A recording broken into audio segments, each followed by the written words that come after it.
It's your favorite music review channel, man. Dead and Hip Hop 2016, another year. Make sure you go check out patreon.com. Go to patreon.com. We are going to give you exclusive stuff that you cannot get on the channel. Just today, we were live streaming our Ask segment. We're not going to give you any specific ones, but if you are a Patreon, you'll get the notification and just watch us live. And if you can't get us live, you'll get a link. So make sure you go to patreon.com. Make sure you check out all of the different subscription levels and see what you get for your money, man. And if not, just subscribe, man, because we're going to still do this.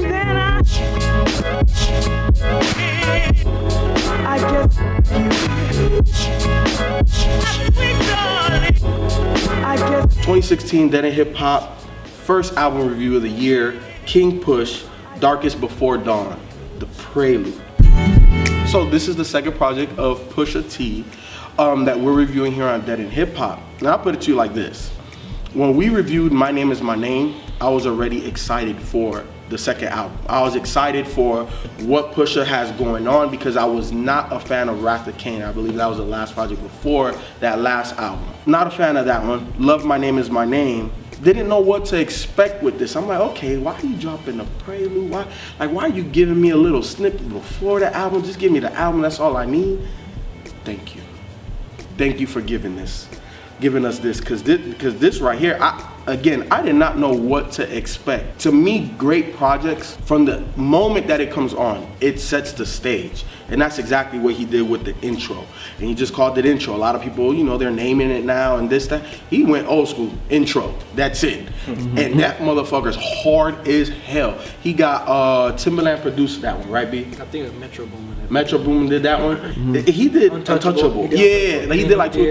Retribution. And see, look, you gotta get the beat guy. Gotta get the beat guy. With that intro, man, so fucking hard. And you already know what Pusha is, man. This man's talking about pushing weight. He always has done that.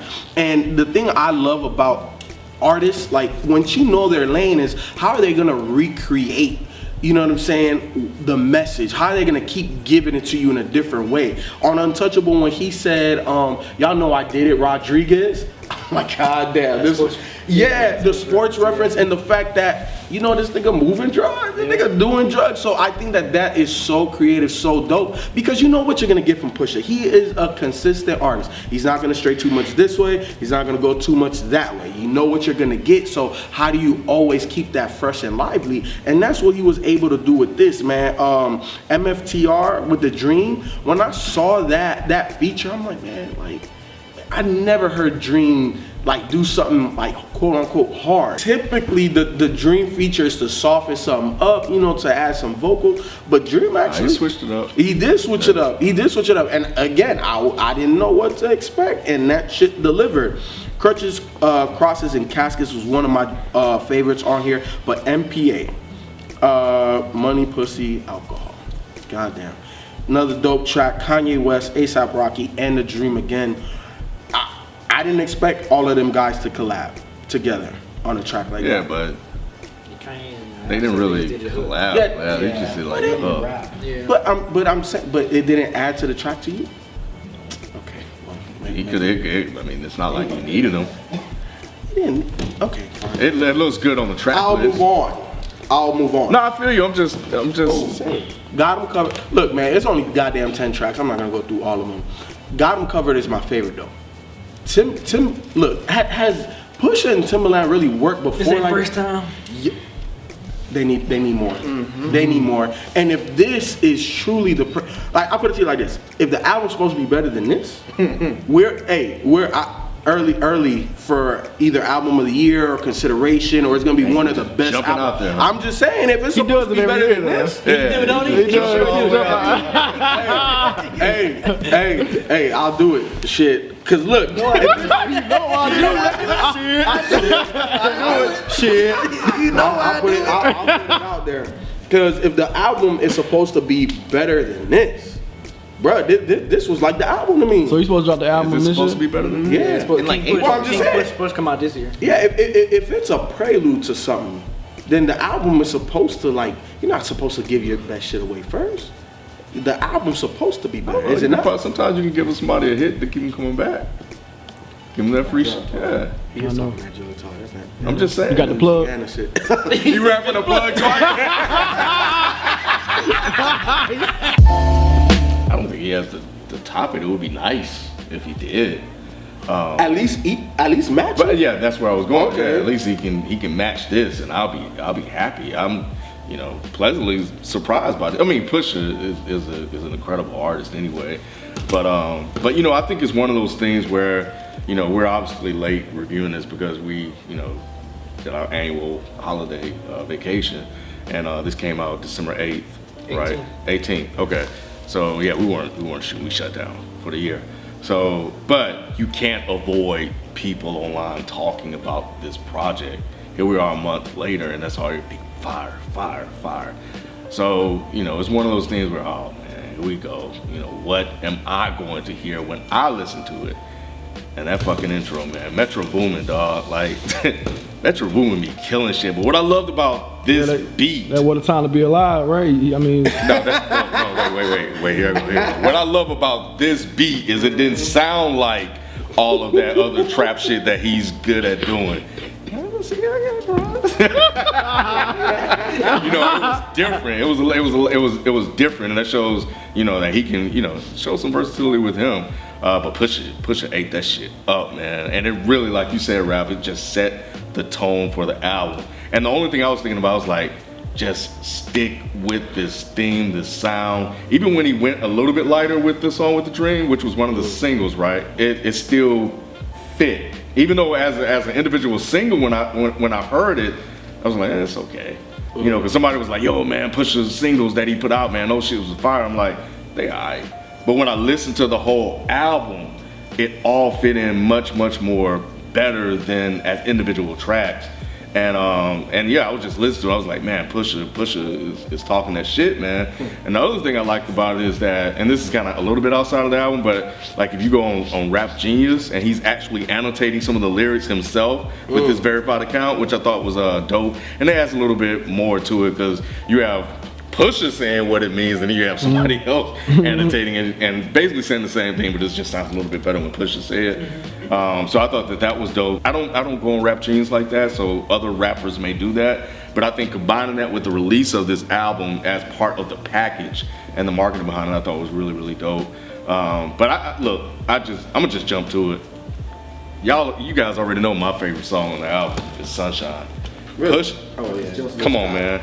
Not only Jill Scott, but the message and the meaning and the shit he was saying in that song was so fucking powerful, man. And to me, it was the perfect way to end the album because it ended the album with this. It was a little heavy, but it was shit that needed to be said. And with a guy like Pusha, that's having all these people that's listening to him, I thought that it was great that he took, his place in hip hop, his position, and decided to speak on that. And he didn't dedicate a whole album to or anything like that, but he said, yo, like, this shit is fucked up, and I'm going to speak on it.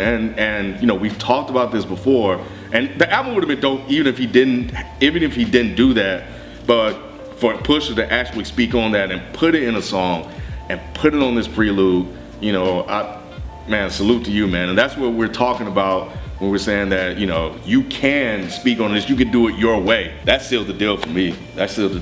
As a great fucking project. Good cherry on top. Man, that did it, man. 'Cause man, the lyrics, man, the stuff he was saying, man, was just like, it was so direct and to the point. It was like something about they get fucking laptops and we get fucking detectors and shit like that, man. Yo, two verses, killed it. And Jill didn't even oversing. Jill was still kind of like real, like you could hear the pain in her voice, the way she approached that vocally. Yeah, and it still fit the title of the album, the tone of the album. Like, it was perfect. It was a serious track that addressed a lot of serious issues. What did he say? He said the noose replaced by the badge. Push. When I saw that this was gonna be like a prequel to his album, I was worried. I can admit I was a little worried. I'm like, oh man, is these like throwaway tracks? Or is this some you know, something he just wanted to just throw in and the fans gonna eat it up even though it's whack. And then I started seeing all the talk on Twitter. And y'all know how I am about the Twitter. I'm like, oh Lord, yeah, I'm like, yeah, this Twitter talk. But I can say I was pleasantly surprised with the outcome of this short, you know, prelude to the album King Push, man. Like I said, start off in the intro. I thought the intro, I think I repeat that shit like about maybe 6 or 7 times before I went to the second track. I was like, damn, I said this dude push it. And you know, kind of like Clear Soul Forces, I think when we reviewed Fab 5, I'm like, okay, you know, I want to hear them talk about something different. You know, a little bit. I love the spitterific stuff. I love the way they do. Same thing with Pusha T. I love him talking that drug shit, that cocaine shit, because he's been doing that. He's been spitting that pretty much his whole career. So I think, like Cam, for him to do Sunshine was definitely a good, like a switch of pace of kind of subject matter. Because, you know, as much as I love it, I'm like, okay, Pusha, we heard the cocaine talk a lot, you know, whatever, but he does it so well and everything in the production. I thought Timberland, I didn't really like Untouchable that much. I do like Got Him Covered though. I mean, I didn't care. That's probably the only track I didn't even care for much is Untouchable. I didn't even care for Untouchable. That's the only track. Yeah. Hard as hell, bro. Yeah, that didn't do nothing for me, man. I remember when that, because I think he released that as a single. I think that was the first. It was one of the singles. Yeah, Untouchable. Yeah, and I was like, that's why I started getting worried, because when I saw it was the Prelude, I was like, ooh man, don't tell me if it's gonna sound like this. But Untouchable is only Untouchable is the only track that I really didn't really care for. Just like you and Dream, I don't care for Dream. So when I saw that Dream feature, it was the MF, the third track after Untouchable. I was like, damn, this that track was dope. I was like, okay, Dream. He surprised me, because I definitely don't care for Dream. Every time I see a feature, I'd be like, oh man, here we go. But I love that track. That track was dope. Damn. No, I'm serious. Yeah, That do to you? I mean, I don't care for the music, man. A track that grew on me actually, and I didn't really like it at first, but it kind of grew on me a little bit, was Money, Pussy, Alcohol. At first, I was just like, all right, this is like all slow, and it just kind of messed up, you know. But after a while, you know, I'm like, Money, Pussy, Alcohol. It just kind of, I don't know. This shit kind of grew on me. You know what it reminded me of? I don't know if you remember this, but remember the Fifth Ward Boys, Pussy, Weed, and Alcohol from back in the day? Every time he says that even though it's really not similar, but just the acronym, it just always pops in my head and just kind of gets in the way of that song. Yeah. At first I didn't like it. I'm like, okay, this is another track I don't like, but it grew on me after a while. And Sunshine, Q-Tip track, FIFA. It seemed like with this album, I like the way Pusha was kind of having like that. He kind of, because in the beginning of the intro, I don't know if you noticed that little Mexican Spanish dude, he had on Got It For Cheap on Hell Have No Fury in the beginning of that intro. So I like how he started the intro off like, kind of like you're gonna make a decision. Either you're gonna stick with this drug game or you're gonna become, you know, an MC, you know, do this rap shit. So I feel like throughout this album, he always kind of had like a conflict of whether should I still stick with this dope game or go with this music shit. Because, you know, Untouchable, he talked about, you know, him being the president of good music. You know what I'm saying? Like how like more legit money is seems like the type of more stable money. Yeah, you know, and then him talking about the Alex Rodriguez, how he said, you know, yeah, you get you a ball player, you got that guaranteed baseball money like Derek Jeter, but everybody know I did it like, you know, like Rodriguez. But yeah, overall I like it. Only song I didn't even fuck with was Untouchable, so sorry, y'all. We're gonna agree to disagree. We're gonna agree to disagree. Shit. Mike Sizzle. That's new for 2016. Oh, you gotta hashtag that shit. Hashtag that shit. That is not sticking. No, Mike works just fine. Yeah, I fucking. The thing about it is, when this first came out, I thought this was the album. I didn't know it was a prelude until after I listened to it like 3 or 4 times. Right. And I was like, God damn, this dude pushes. He really came through. He made the album better than the last one. I really liked his last album, but when I found out this was the prelude for the album, I don't know if this gets me excited or scared. Because I'm like, how is he gonna top this? Because this, in my opinion, this is, as much as I like My Name Is My Name, this is a lot better than that album. Like, I feel like, I mean, first off, he starts the album off by saying, leave your conscience at the door, which I thought was genius, because he's like, I'm about to talk about some fucked up shit for the next 30 minutes, so don't even try to come at me with no, you know. Every fucking track on here, it felt like Pusha carefully picked this beat, and took his time to compose a track with this beat. So it's like, how is he gonna do this again but better? I'm not saying he can't. I'm just saying I would really love to see what he comes up with after this. But I can honestly say I can't remember the last album that came out where I didn't have a complaint. Not a single one. The only thing I have that's even close to a complaint was the fact that I was not really hot on the hook for MPA. It didn't do anything to the track, and after a while it just kind of, I mean, I like the way the hook started off, the money, pussy, alcohol, you nigga, pussy, after all. But then after that, it was just like, I'm kind of over this. I'm over this hook. The beat was great, Pusha rhyming was great, but I think I would have liked to maybe even hear A$AP Rocky do the hook by himself, and then maybe have Kanye do a verse. I think that would have been a little bit better. Crutches, Crosses, Caskets. I thought that track was amazing. The concept of it was amazing. The way Pusha rhymed it was amazing. But I gotta say, Got 'Em Covered was probably my favorite track, only because that goddamn beat. Timbaland. How is this dude still making beats like this?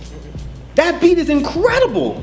Like, that fucking beat alone makes this album amazing. That shit is so good. I don't know. I'm not really super familiar with Ab Liva. Yeah, he was on Clip's first album. He's been rolling with them for a minute. Yeah. He was on Laura Willin, and they've been on some of their mixtapes. He was on My Name too. Was he? Yeah, he was. And that's not a disrespect. I just don't even remember him. Yeah, he's been around for a minute. His verse wasn't bad. I think it only bothered me after I heard Beanie Siegel. And I'm gonna tell you why, because Beanie Siegel fucking killed that song. Yeah. His verse was dope as shit. And he had one of my favorite lines in the whole album where he said that shit about, you don't see a Brinks truck following a hearse. And his whole verse, I was like, all right, see, Ralph maybe was right. Beans just needs some good production behind him. And maybe, my fault, I'll take that shit back. B was right. I thought that was him for some reason. Yes, maybe you're right. Maybe Beans just needs some good production. And he will come out with something solid, because that whole verse I thought was dope. He sounded mean, and the whole album was dark and menacing and just almost evil sounding. And Pusha he killed this whole album. He had so many great lines on this. Like, and again, My Name Is My Name was dope and it had great lines, but it looked like Pusha was trying a little bit harder to give you lines that's gonna stick with you. Like, I don't remember taking away that many just amazing lines, but this one, it was like the one about I speak to the trap lords and the niggas with their hands in the white like blackboards. I was like, damn, Pusha, really? Like, that's crazy. And the line he had about, it's a shame when a platinum rapper's mama lives in squalor. Yeah. Like, he's really saying some dope shit. The L. Ron Hubbard of the cupboard. I'm like, damn. Like, there's so many dope lines on this album. Yeah. You don't want to know if you own. Pusha really, goddamn. He's always done what I felt like he wanted to do. He's never changed. He's never softened down his he doesn't really have a message, really. He's just talking about coke. You're right. But he's never really softened that down. He's never really watered it down or anything like that. And I think it's really cool that you have somebody that is in the mainstream eye that's really still making this gutter ass hip hop, but doing it on such a professional level that it doesn't sound like gutter hip hop. It's just weird. Pusha in his own lane at this point, I feel like. And I'm not trying to like dick ride as y'all say, but the dude, you gotta give him props, man. He gave you 30 minutes of fucking pure fire. Like, every song, every moment on this album was hands down, like, I wish this came out this year as opposed to last year, because shit, if I'd heard this last year, this would have snuck its way into my top 10 or top 5, whatever the fuck we did. But yeah, I don't know what the fuck else to say. Pusha, goddamn, bro. King Push. See, I'm not even gonna call you Pusha T. I'm just call you King Push. If you're watching, keep fucking with Timbaland. Keep fucking with Timbaland. Don't stop fucking with Pharrell and them. But fuck with Timbaland a little bit more. I've always been kind of like a fair weathered fan, like I fuck with you, but not really kind of like that. But ever since My Name Is My Name, I was like, okay, I'm really fucking with you. And with this right here, bro, keep fucking with Timbaland. That's all I gotta say. Keep fucking with Timbaland, bro. Yeah, man, this was a great album, man, for real. And I loved it. 34 minutes of just heat. Love the intro and just love the rhyming and everything you were talking about, and the real shit you were talking about, you know, and that was dope, man. And I think you just, man, if you got more like this, then, you know, the album is gonna be fire when you drop it later this year, man. And just really, man, salute for Sunshine, man. That was an incredibly dope track, and you know, I'm glad that you spoke on that. You spoke on the things that's going on, because it affects all of us, and it was good to kind of, you know, hear a person, you know, in your place in hip hop, you know, with your stature and the people, the eyes is watching you and listening to you. It was good to hear you speak on that, man. So that was dope. So salute just for that, man. Shit. And that's it, man. I'm looking forward to the album. So keep doing your thing. No matter what producer you mess with, pretty, yeah. in my opinion. I mean, you proved that you amazing MC no matter what beats you on. But yeah, this is a good way to get me interested for your album. I mean, dropping a prelude like this, that's so dope, it's so good. It just makes me like, okay, if this is just a little bit of taste, I can't wait to see what you're gonna do with King Push. So, you know, keep being consistent. The consistent artist that you are. Been a fan of you since Lower Willing, the Clips first album, and you know, you and your brother, and you doing well being a solo artist. And congratulations on the President for good music as well. And I think that's about it. Yeah, looking forward to King Push, man. You got my ear for this new album now, man. You didn't throw me off. You know, with most artists be having prequels and they'd be bad and they'd be like, oh, it's just a prequel album. Like, no, this is fucking good ass. This is a good one, man. So I'm looking forward to King Push. Keep it up. Keep up the great work. Fuck, I don't even know what else to say, man. Just this album's great. I can't wait to hear what you do with King Push, because I didn't even expect this to be this dope. But man, just you're stepping your rhyme game up. You're stepping your patterns up. Keep fucking making music like this. Don't water your shit down. Don't soften it up for no fucking body, even though you are the president of good music. Keep making dope, dark fucking hip hop, because I fucking love it, man. Good job.